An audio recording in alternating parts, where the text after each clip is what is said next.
भारत और रूस के बीच SU-57 डील के government to government fast track route से डील होने का सबसे बड़े इम्पैक्ट को लेकर के बहुत अहम खबर इस वक्त निकल कर के सामने आ रही है।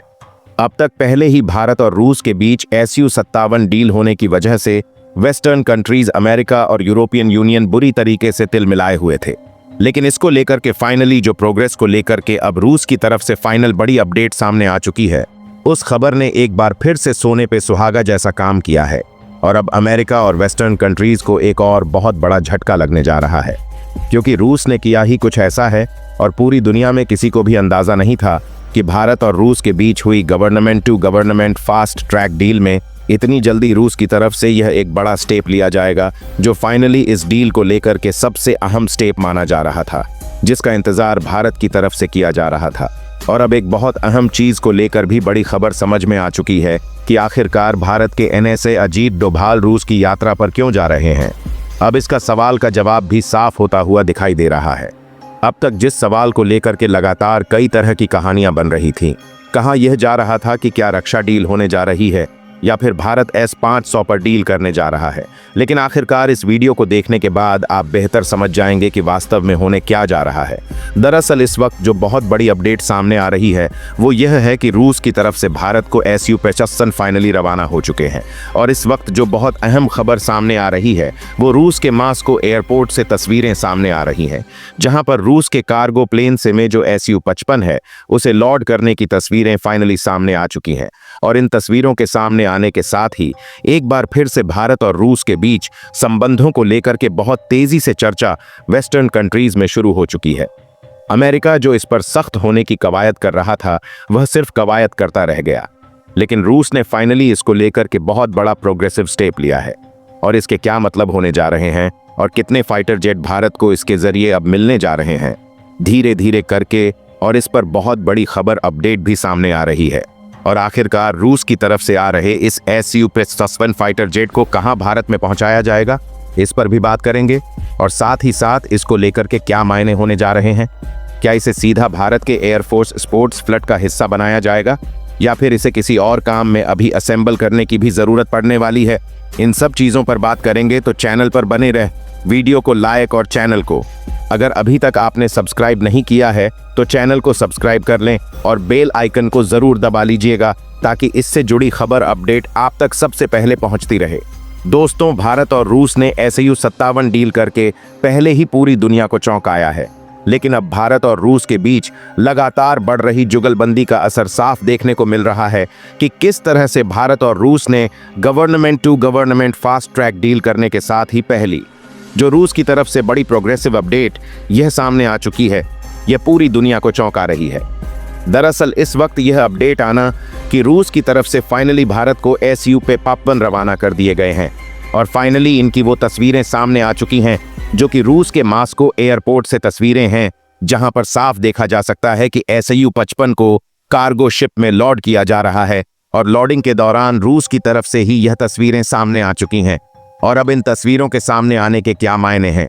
अब उस पर बात हम करने जा रहे। दरअसल अब आप में से कई सारे लोग यह समझ रहे होंगे कि भारत अब यहाँ SP-57 आ रहे हैं तो इन्हें डायरेक्ट एयरफोर्स के फ्लीट में शामिल कर लिया जाएगा, यानी कि इसे एयरफोर्स के स्क्वाड में शामिल कर लिया जाएगा। लेकिन जरा ठहरिए, ऐसा नहीं होने जा रहा है। जी हाँ, आपके लिए हल्का सा शॉक्ड जरूर है, लेकिन इस वीडियो को पूरा सुनने के बाद आप समझ पाएंगे कि आखिर रूस से SU-55 आ क्यों रहा है। भारत दरअसल आपको बता दें कि भारत में 2 इकाइयां तैयार हो रही हैं, 2 यूनिट तैयार हो रही हैं। HAL यानी हिंदुस्तान एरोनॉटिकल्स लिमिटेड की, जहां पर SU-55 को फर्दर इंडिया के अंदर ही इसकी यूनिट बनाई जाएगी और उसके अंदर ही SU-57 को तैयार किया जाएगा। और इन फ्यूचर इसकी बड़ी प्रोग्रेसिव यूनिट यानी कि ह्यूज और मास प्रोडक्शन के लिए इन्हें डेवलप किया जाने वाला है। और इसको लेकर के रूस की टीम भी भारत आई थी, जिसने नासिक स्थित HAL और बेंगलुरु स्थित HL की यूनिट का दौरा किया है। दरअसल आपको बता दें कि नासिक स्थित और बेंगलुरु स्थित HL की यूनिटें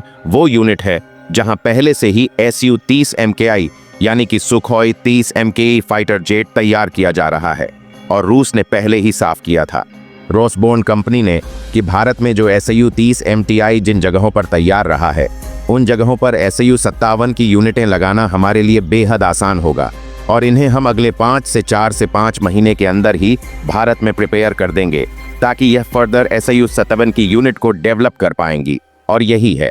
इसका सबसे अहम कारण। दरअसल इस वक्त रूस की तरफ से जो SU-57 भारत को रवाना किया जा रहा है वह नासिक स्थित HL यूनिट में डिलीवर किया जाएगा। और सबसे बड़ी बात यह है कि इसे एक ब्लूप्रिंट के तौर पर इस्तेमाल करने के लिए भारत भेजा गया है, यानी कि यह एयरफोर्स में शामिल नहीं होने वाला है। लेकिन फर्दर जो HL यूनिट के अंदर HC-457 को तैयार किया जाएगा, यानी कि आगे इसकी मैन्युफैक्चरिंग और भी यूनिटें बनाई जाने वाली है, उसके लिए यह ब्लूप्रिंट के रूप में काम करेगा। अब आखिर ब्लूप्रिंट के रूप में काम करने से क्या मतलब है, चलिए आपको वह भी डिटेल से समझाते हैं।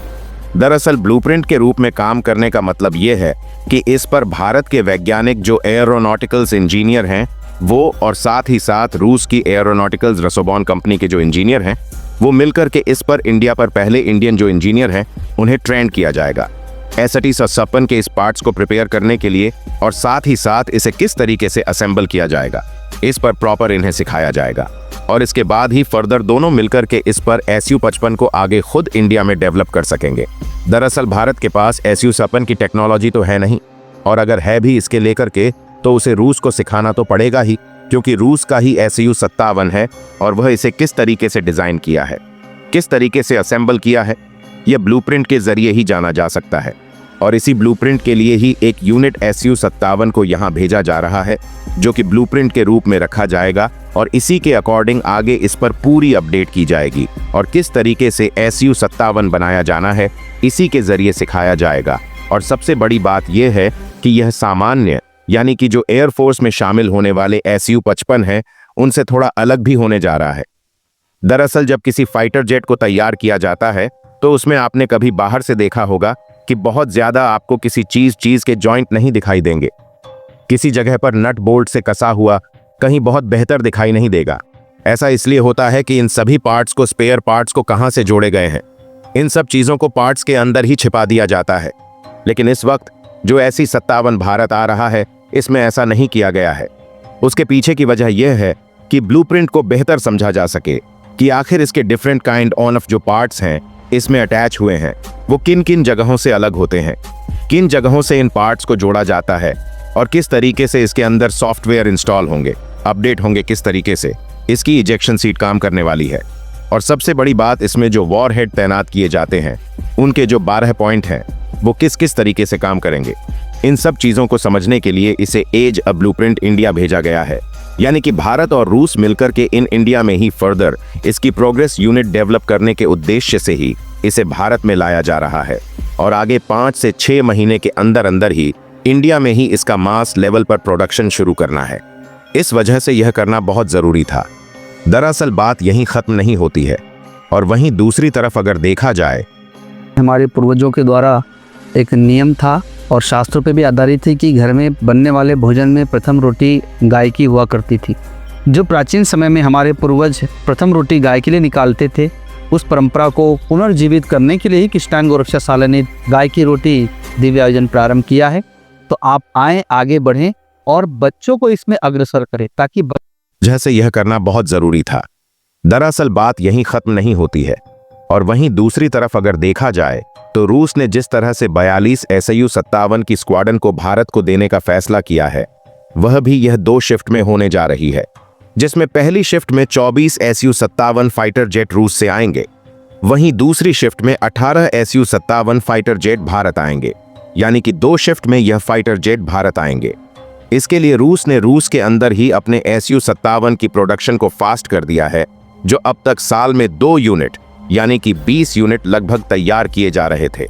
अब वह बढ़ा के 40 यूनिट किया जाएगा। दरअसल इसमें न सिर्फ भारत के लिए बल्कि रूस अपने लिए भी फर्दर SU-57 को अपने रूस में ही डेवलप कर रहा है। और दरअसल रही बात अगर इंडिया में इसे फर्दर डेवलपमेंट की बात की जाए तो दरअसल इस वक्त जो यूनिट है उन्हें पहले इस लायक बनाया जा रहा है, यानी कि मास प्रोडक्शन के लायक नासिक और बेंगलुरु यूनिट को बनाया जाएगा ताकि यहां पर मास लेवल पर SU-57 का प्रोडक्शन किया सके। उसके लिए ज़रूरत के जो पार्ट हैं उन्हें किस कदर से तैयार करना है और उसके लिए मशीनरीज क्या क्या लगेंगी, इन सब पर 5 से 6 महीने के अंदर अंदर काम को कंप्लीट किया जाएगा और इसके बाद भारत के अंदर ही SU-47 का प्रोडक्शन यूनिट शुरू कर दी जाएगी।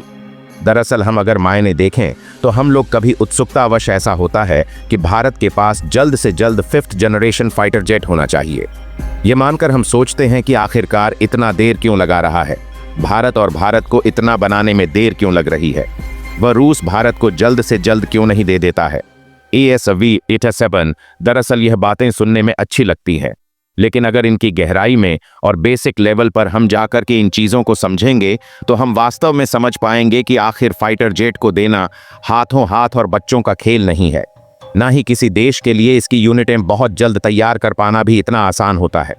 अगर हम अमेरिका से और फ्रांस से राफेल की भी बात करें तो राफेल ने भारत को जो अभी हाल फिलहाल में भारत ने 26 मरीन यानी कि M राफेल का जो डील किया था उसे भी फ्रांस 2030 तक देने वाला था। यानी कि आप खुद समझिए कि सिर्फ 26 राफेल M जो कि पूरी तरीके से तैयार भी है और उसे वह इस्तेमाल भी कर रहा है, सिर्फ उसकी और फर्दर यूनिटें तैयार करने में उसे 2030 तक का समय लग रहा है। तो ऐसे में भारत के अंदर ही जब इसे डेवलप करना होगा तो वहाँ एक तरफ टेक्नोलॉजी, एक तरफ इक्विपमेंट और दूसरी तरफ बड़ी मशीनरीज, और किस तरह से यह पूरे मास प्रोडक्शन के रूप में काम करेगी, इस पर एक बड़ा समय लगना बहुत लाजमी है। यानी कि अगर भारत के अंदर प्रोडक्शन शुरू हो भी जाता है तो 2027 के पहले भारत के अंदर तैयार होने वाल, और यह पॉसिबल भी नहीं है। और यह बात न सिर्फ भारत जानता है बल्कि रूस भी बेहतर जानता है। लेकिन भारत इस वक्त जिस कदर से बुरी तरीके से हर तरफ से थ्रेट में फंसा हुआ है, रूस और भारत मिलकर के इस थ्रेट से निपटने के लिए अब बड़े कदम उठा रहे हैं। और यही वजह है कि भारत ने कम से कम समय में रूस को SU-55 डिलीवर करने का अल्टीमेटम दिया है। ये बात बड़ी नहीं होगी कि रूस अगले 6 महीनों के अंदर अंदर ही भारत को पहली स्क्वाड्रन धीरे धीरे करके पहुंचाना शुरू कर दे। ऐसा नहीं हो सकता है कि भारत को लंबा समय लगेगा। रूस से आने में अब जल्द से जल्द होगा। ऐसा इसलिए क्योंकि भारत ने रूस के साथ गवर्नमेंट टू गवर्नमेंट डील की है। वैसे मोस्टली माना जाए तो देश में कंपनी टू कंपनी के बीच में डील होती है, जिसमें लेट लतीफ़ी होना आम बात है और कई बार बजट की समस्या या फिर किसी कंपनी की तरफ से प्रॉपर जो है रिस्पांस नहीं मिल पाना होता है इसका कारण। लेकिन जब बात गवर्नमेंट टू गवर्नमेंट डील की आती है, यानी कि दोनों देश की सरकारें इसको लेकर के प्रतिबद्ध हो जाती हैं और इस मामले में अगर कोई टाइमलाइन दी जाती है तो फाइनली सामने वाले देश को उसी टाइमलाइन के अंदर कोई चीज़ डिलीवर करना होता है और फाइनली वो डील भी उसी टाइमलाइन के अंदर की जाती है। और इसीलिए भारत ने रूस के साथ SU-55 को लेकर के जो डील की है वो रूस से जो 42 स्क्वाड्रन आ रही है उनको गवर्नमेंट टू गवर्नमेंट डील की है, यानी कि भारत उसे जल्द से जल्द भारत में लाने के लिए प्रतिबद्ध है। लेकिन अभी जो यह FC-57 भारत आ रहा है यह एयरफोर्स के उपयोग के लिए नहीं बल्कि ब्लूप्रिंट के तौर पर भारत में इस्तेमाल किया जाएगा, यानी कि इसे ही देख के फर्दर यूनिटें डेवलप की जाएंगी। और सबसे बड़ी बात यह ऐसा बनावट भी नहीं है कि इसे वॉरहेड इस्तेमाल किया जा सके।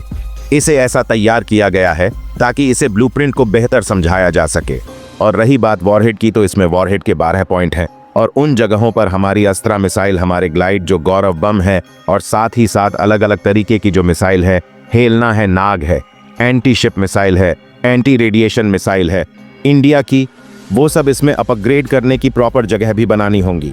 क्योंकि आपको पता है कि 5th जनरेशन फाइटर जेट है SS-7 और 5th जनरेशन फाइटर जेट, चाहे कोई भी हो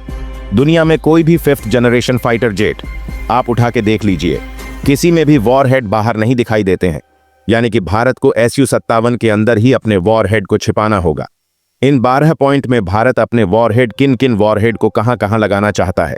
यह भी डिसाइड करना होगा। और इसलिए भारत के अंदर बनने वाले ईसवी सिचुएशन में टाइम लगने वाला है, लेकिन रूस से आने वाले जल्द आ जाएंगे। लेकिन इतना भी जल्द नहीं कि आप कल की उम्मीद लगा करके बैठ जाएं। और रही बात भारत को लेकर के तो भारत इस पर बहुत तेजी से काम भी कर रहा है। और रही बात रूस की तो रूस इस पर जो सहयोग दे रहा है वह आप सबकी नजरों के सामने है। किस कदर से भारत और रूस के बीच में एमका को लेकर के भी डील को लेकर के खबरें सामने आ रही हैं। कहा यह जा रहा है कि एमका प्रोजेक्ट को लेकर के रूस ने भारत को अपने सबसे एडवांस इंजन 177C को लेकर के अप्रोच किया है, जिसका मैक्सिमम थ्रस्ट है। मैं 3 दिन का एक वर्कशॉप लेता हूँ, आप तो पता ही आपको 3 दिन का जो मैं क्लास लेता हूँ, मैं पहले दिन ही पूछता हूँ हैंड रेज कर कितने लोग हैं जो एस्ट्रोलॉजी नहीं मानते।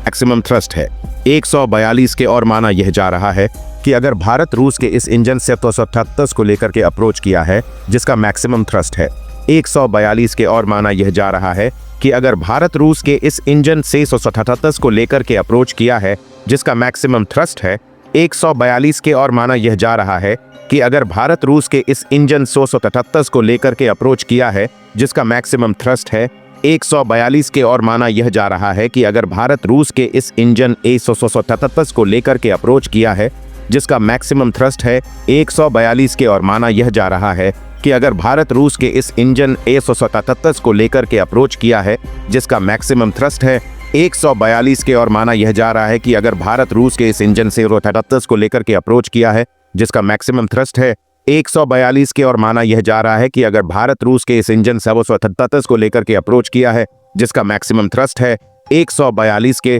और माना यह जा रहा है कि अगर भारत रूस के इस इंजन से 177 को लेकर के अप्रोच किया है जिसका मैक्सिमम थ्रस्ट है 142 के और माना यह जा रहा है कि अगर भारत रूस के इस इंजन से 177 को लेकर के अप्रोच किया है जिसका मैक्सिमम थ्रस्ट है 142 के और माना यह जा रहा है कि अगर भारत रूस के इस इंजन 177 को लेकर के अप्रोच किया है जिसका मैक्सिमम थ्रस्ट है 142 के और माना यह जा रहा है कि अगर भारत रूस के इस इंजन 178 को लेकर के अप्रोच किया है जिस